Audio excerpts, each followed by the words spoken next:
You're listening to the Codependent Millennial Podcast, Episode 4, How to Stop Overeating and Overdrinking, Even When You're Anxious, Stressed, and Scared. This episode is part of my series on how to live your best codependency-free life in quarantine. To sign up for these trainings on living your best codependency-free life in quarantine and to receive the corresponding worksheets and written guidance, just visit codependentmillennial.com/codependency-free quarantine to sign up. Now let's get started. Welcome back to how to live your best codependency-free life in quarantine. Today we're talking all about how to not overeat and overdrink even when you're feeling anxious, even when you're feeling bored, even when you're feeling afraid or restless. I'll teach you all about how to not overeat and overdrink in quarantine. So in this video, we're going to cover several things. The one surprising thing you need in order to stop overdrinking and overeating in quarantine, what to do when you're constantly snacking or constantly thinking about food, how to appreciate your desire to overeat and overdrink without giving into it and without resenting it and hating yourself for having it, how to put this problem behind you forever, both while you're in quarantine and when, we're safe to run around again, and how to use this skill in every other area of your life as well, because it will serve you in every area. So let's get started.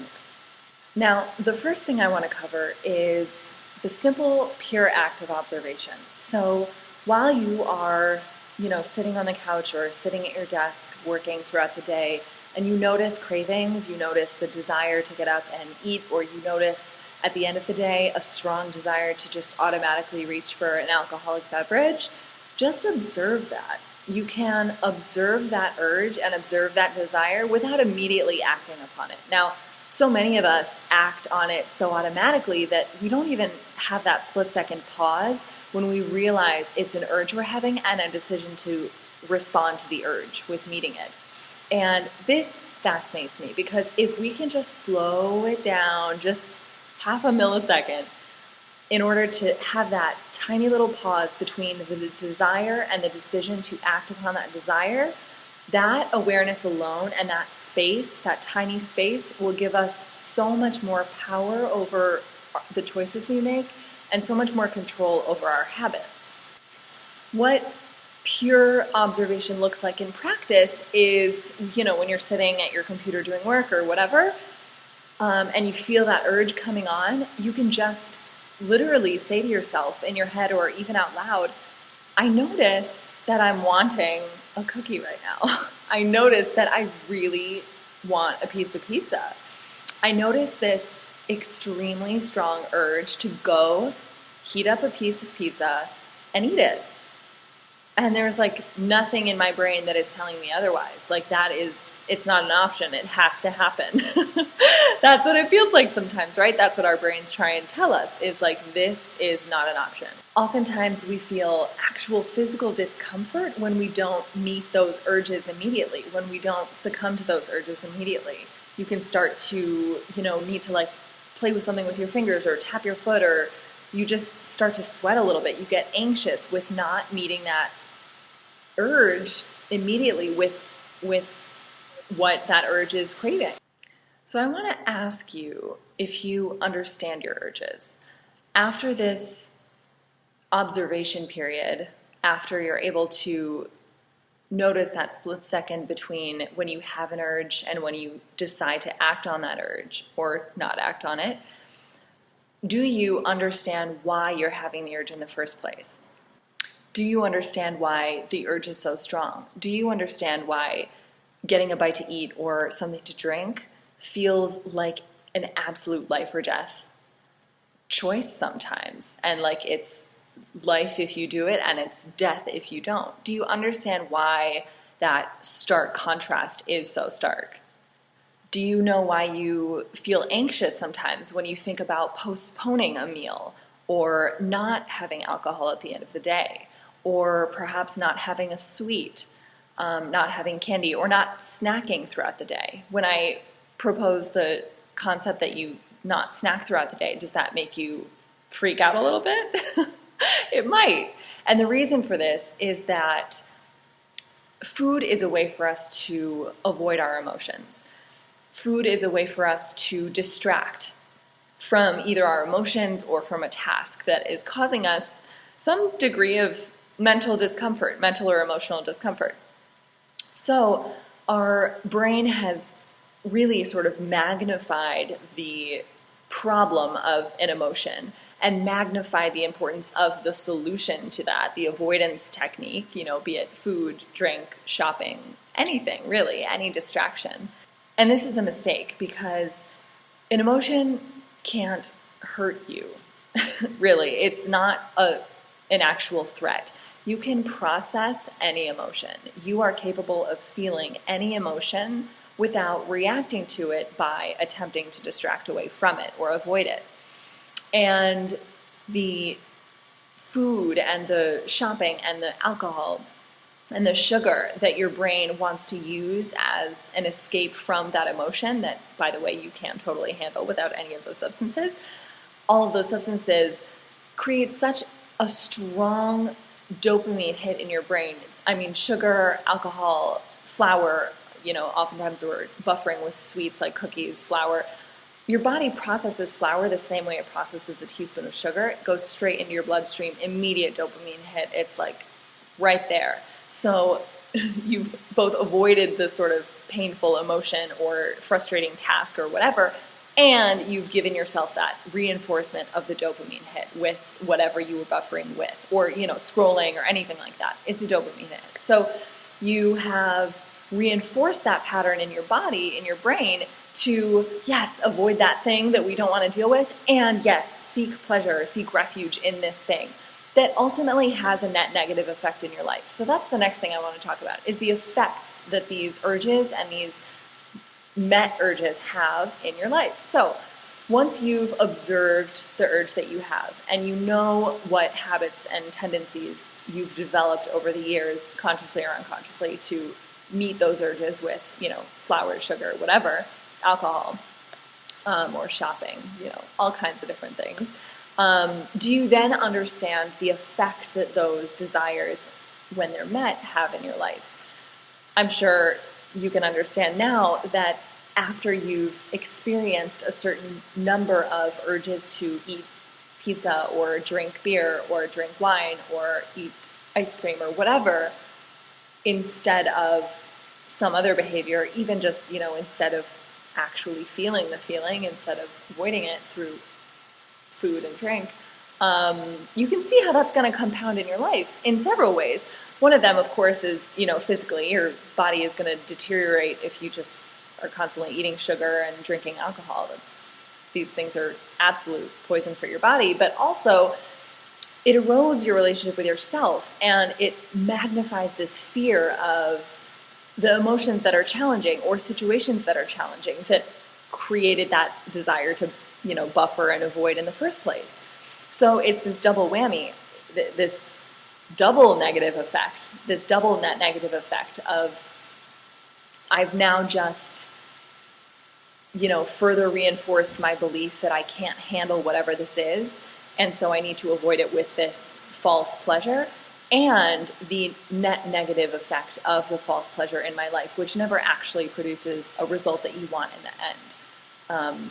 You don't really want, if you think about what results from that, you don't really want further disconnection from yourself. You don't really want a weaker capacity to handle your emotions. You don't really want to erode your own trust in yourself. And you don't really want the negative effects of buffering activities. You don't really want those net negative effects of avoid with all of these negative things. But we choose them anyways. Why? Why is that? It's not because we're bad people. It's not because we're lazy or we're stupid. It's because we've developed that habit. So many of the habits that we have developed were unconscious. We didn't know that we were choosing them. But now that you know, now that you're watching this video and you're in this club and you know, you're in the know and you can choose otherwise. So just knowing that up until this point, you were operating out of unconscious, learned behaviors and patterns, that's why you might feel disconnected from yourself, because you never actually actively chose the way you want to process emotion, the way you want to handle stressors in your life, be it fear, anxiety, stress, sadness, boredom. Boredom is one feeling that people feel a lot and avoid with food, but instead you can feel the boredom and you can decide to do something else with it besides avoid it with food. Amazing, right?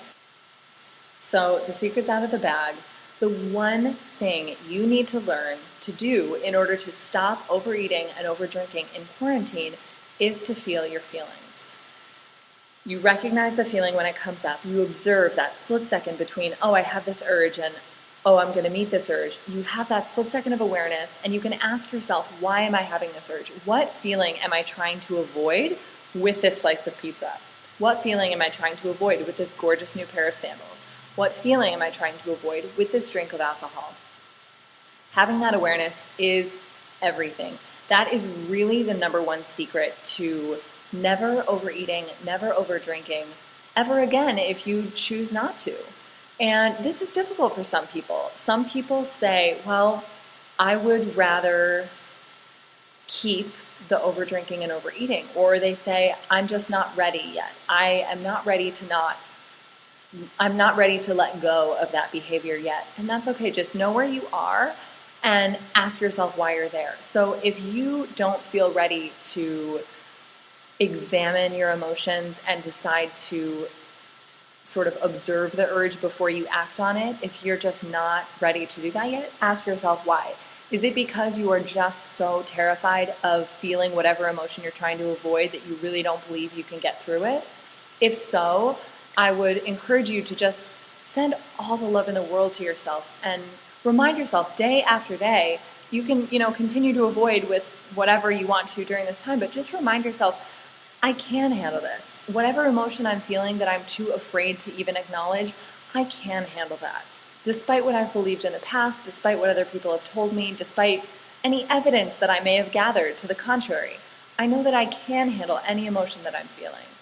And that I don't have to distract away from it, that I don't have to run away from it, that I don't have to avoid it with all of these things that are causing net negative effects in my life. I can do this. This is difficult, but I can do difficult things. I have that confidence in myself. Just remind yourself of that. And then if you'd like to at some point, open up that awareness, open up that split second between the urge and the meeting of the urge to say, what am I feeling right now? What emotion am I trying to avoid right now? What situation am I trying to avoid right now with food or with alcohol? And is that something that I want to decide to do differently? How might I like to approach this emotion instead of pushing it away with food? How might I like to explore this emotion without just having a drink and forgetting about it, or going shopping and forgetting about it? You can open up those options for yourself and create so much more possibility for new ways of being your own ally in all areas of your life, and not feeling as if you can't handle what life brings you, and feeling like you need to distract or resist away from it with food or alcohol or sugar or anything like that. Okay, so what do you do if you're sitting at home and you are constantly snacking or constantly wanting to snack? Constantly having this desire, or constantly actually just like shoveling food into your mouth. I've been there many, many times. It feels impossible to stop. It feels threatening to stop. And once again, awareness here is everything. Take a breath. Just start with a breath. If you are someone who is absolutely inhaling food without feeling in control of your hands as they're bringing the food to your mouth, start with your breath. The next time this happens, the next time you decide to eat food in this way, breathe throughout the experience and feel your breath, and notice that you're breathing. Notice that you're choosing to do what you're doing. Once you just become aware of your breathing, I know it sounds so simple, but it is everything. When you just become aware of your breath, you will become more conscious in that moment. You are unconsciously eating. We call it fog eating. You are absolutely unconscious in that moment, just reacting, pure reaction. There's no forethought there. There's no prefrontal cortex action. That's all primitive brain. And so if you bring the consciousness of your breath in there, if you bring just a tiny bit of awareness there, you have now put the decision-making power back in your prefrontal cortex's hands, back in your own hands. You are now in the driver's seat again with the keys. And your primitive brain is in the back, maybe like in a cage, right? And you can say, do I want to choose this? And you can even do that with the very next bite. With each new bite, do I want to choose this bite? Maybe the answer is yes for 5 more bites, and then the answer becomes no. But just having that awareness, and maybe the answer is 20 bites, and then it's no. Maybe the answer is so many bites until it hurts, and you can't even remember the stress or the fear or the sadness or the anxiety because your body hurts so much from eating, and then maybe it's a no. But at some point along that journey, you get to a no. And just knowing that you have that power is everything, because you feel as if you don't, but that's not true. You absolutely do, and you can start to employ it in the smallest, simplest way, becoming aware of your breath while you feel like you're eating in an unconscious way. And I'm sure some of you who relate to this feel resentful or angry or hateful towards yourself or towards the desire for overeating and overdrinking. But I promise you, this is something that is fully accessible to you. You can develop a relationship with yourself and a relationship with food that doesn't make it a problematic force in your life. You will come to appreciate this struggle that you're going through right now. You're going to come to appreciate the fact that you unconsciously, habitually try to solve all of your difficult emotions with food or alcohol, because the process of learning to find awareness and self-control around it and to actually not even desire it anymore is the key to everything else in your life. I mean, when you learn to answer the urge to eat or drink with emotional processing instead of food or alcohol, you learn that the desire for food and alcohol was the only way you really knew how to handle that emotion. And so once you learn emotional processing, the desire doesn't even exist anymore. There's no desire for a solution that you know doesn't work anymore. You were mistaken when you thought that solution worked. It worked in the sense that it distracted you for long enough for you to forget how terrible you felt, but it didn't work. You know, you overeating and overdrinking, that doesn't solve your problems. That doesn't make you feel better long term. It exacerbates the problem. It separates yourself from yourself further as time goes on, as you use that as the buffer. So really understanding that once you see how hollow that solution really is and how completely ineffective it was at giving you the happiness you were seeking, it won't have as much of a draw on you anymore, physically or emotionally. You know, the physical desire for alcohol or for sugar will fade as you remove those things from your daily diet. And I use the word diet just in things you're eating, not like a diet, because obviously diets don't work. And we can talk about that later if you're interested. But I just want to remind you that the desire for the overeating, the desire for the overdrinking will diminish when you remind yourself that, yes, I have the capacity to process and feel these emotions that I'm avoiding, and this is truly the solution to my quote-unquote problem, not the food that I've been trying to use as the solution in the past. So now I want to talk about how to use this skill in many, many other areas of your life. Now, you can substitute, food and alcohol and shopping and whatever for any other avoidance activity. I know we all have plenty of them. We all have lots of different ways in which we like to avoid dealing with our lives. So in whatever area you find yourself wanting to escape, it's likely that you have an avoidance behavior that isn't producing positive results for you in your life. Now, think for a minute, what could that be? Ask yourself if there is an area of your life in which you often feel like you want to escape. Is there an area an area of your life where you are often uncomfortable, so much so that you try and avoid it? And if so, what is the method that you use to try and avoid it? What is that? Once you've answered that question, you can really look to see what the long-term effects are or will be from that avoidance activity. And from there, you can choose whether or not you'd like to continue it. And like I said, some people choose to continue their destructive behaviors. That is up to them. You know, we're all adults. We can choose the way in which we'd like to live our lives.